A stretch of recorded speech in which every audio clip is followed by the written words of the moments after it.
Ideas old and new. Victoria Purcell Gates highlights some old ideas, such as beginning literacy instruction with the learner's language. This is an approach that is recommended for ELL students, although what Purcell Gates suggests is that this approach also be used with different dialects, such as Jenny and Donnie's. As Jenny said in the book, her language is countrified. Purcell Gates points out that the learner's language is what their world is encoded by, and that the best way to teach and reach them is to use what is familiar to them and work from there. This is how Purcell Gates got Jenny to learn how to read. She had her write her own stories in her own dialect, and then she was to read them back. Rousseau's unfoldment theory is present in Purcell Gates' instruction with Donnie. She believes that children will learn through their natural curiosity. She believes that students should have reading and writing materials available to them for their own self-directed activity. Her belief is that the key to development is time spent actually doing reading and writing, and that this should be done at their level. Donnie was often encouraged to participate in reading and writing activities on his own when he was at the Literacy Center. The theory of literacy development, based in the premise that literacy development begins in the home and that the parents are models of literacy for the children. In the case of Jenny and Donnie, literacy development was very limited due to their illiteracy. There were some books in the house, but because Donnie's parents could not read, they did not read to the children often, and the kids were limited further as the parents did not engage in literate behaviors within the home. This severely impacted Donnie's literacy development, as he did not see any value in the importance of reading and writing. Please advance to the next slide. Ideas, old and new, continued. Sociolinguistics and sociocultural theory played a large role in the study of Jenny and Donnie and family illiteracy. Sociolinguistics looks at the role of culture in the family and how language is developed as well as the differences in language. It was clear that the language and culture of the home deeply impacted Donnie's language and literacy development. In looking at sociocultural theory, this directly applies to having a non-judgmental view and teaching literacy regardless of one's socioeconomic or cultural views. This is a theory Purcell Gates was supporting, but the school district did not uphold this view. They approached the situation in a very opposite manner. A new idea that Purcell Gates described is the wall of exclusion. She argued that cultural and societal walls were built between the family and the school. She stated that the urban Appalachians are widely viewed by school personnel as unfit parents who care little about education. Therefore, Jenny, as a concerned mother, did not exist. This deeply impacted the school's relationship with the family and their practice in educating Donnie. Listed are other ways the school failed the family. The school failed to modify or provide developmentally appropriate work for Donnie. They promoted Donnie to the next grade level regardless of his inability to read and write. They did not put any supports in place for him. They failed to work with the parents and provide them with assistance and modification requested by the parents, such as retaining him and not moving him on. Also, all paperwork that was sent home, they were expected to be able to read even though they didn't know how to read, and they made that aware to the school.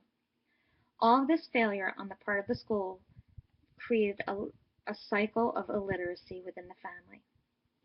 Please advance to the next slide. Why are the ideas of Purcell Gates important? These ideas are important as the prejudice and judgmental views held by the school by viewing the family as failures from the beginning severely inhibited Donnie's education. They did not do right by the child. I quote, "The school personnel working within a literate middle-class bureaucratic system could not understand that there might be another worldview present that could account for behaviors and expectations." Essentially what happened is the school took their judgmental view and dismissed any of Jenny's concerns and just pushed Donnie on through school, regardless of whether he was learning or not. Jenny and Donnie became the invisible minority. The school system did not develop a cultural awareness about urban Appalachians and held multiple negative stereotypes about these individuals. This got in the way of providing an education for Donnie and Jenny. And because of their cultural views and limited literacy skills, Jenny and Donnie became outsiders to their world. Much like we would be foreigners in another country where we did not understand their language, Jenny and Donnie were foreigners in their world, as they were limited by their literacy abilities. Language for them served as a mode of exclusion that kept them from fully interacting with their world. Their inability to read and write and their oral dialect resulted in a block in literacy development. Please advance to the next slide. The big idea. What Purcell Gates wanted to convey to the readers is the importance in the sociocultural perspective of literacy. It is important that we maintain a non-judgmental perspective and work to educate all children equally. Purcell Gates posed the question, what does the world look like through the eyes of non-literate, gendered urban Appalachians? She took a deeper look at low literacy achievement of peoples from poor, minority, low literate communities and wanted to see how this could be improved. Her work was based in looking through a sociocultural lens, which allows us to see them as cultural beings whose identities and perceptions reflect the nested cultural context of ethnic heritage, education, literacy level, gender, and socioeconomic status. We gain insights into the ways they perceive the literate world and the world of school. Purcell Gates indicates that instruction is controlled by the mainstream culture, and this creates walls. A wall of cultural difference, walls of cultural stereotype, walls of cultural and linguistic elitism, and a wall of pedagogical ignorance and obtuseness. All of these walls impeded the education of Jenny and Donnie within the school system. Please advance to the next slide. Curriculum and instruction. In connecting these ideas to the inquiry statement for curriculum instruction, Purcell Gates showed that standardized curriculums with pre-focused scopes and sequences won't work. The curriculum needs to be flexible and modified to meet the needs of the individual students. The culture of literacy and the language that encodes it must be learned and experienced as a whole, and that scaffolding and social interaction should be provided to help build literacy skills.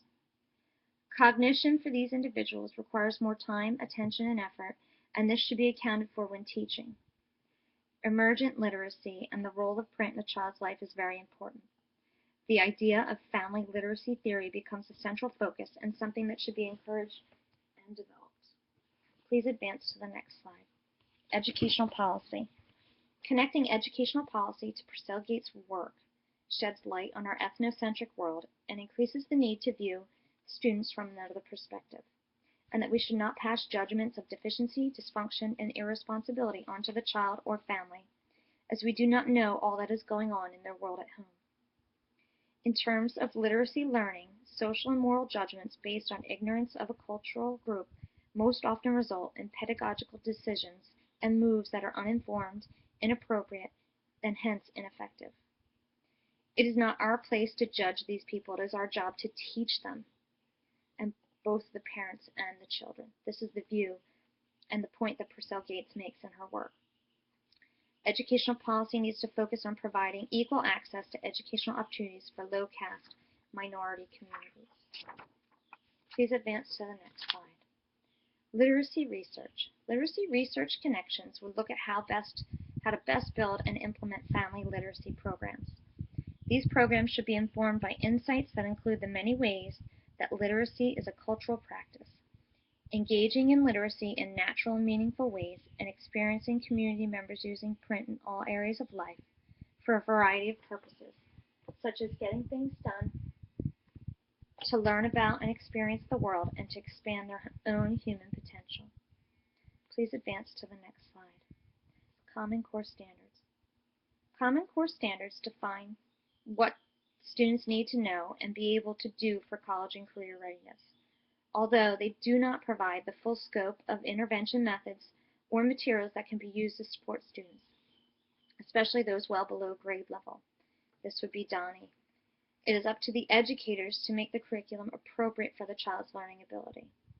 The Common Core Standards do not provide a full scope of supports appropriate for ELL students and students with special needs.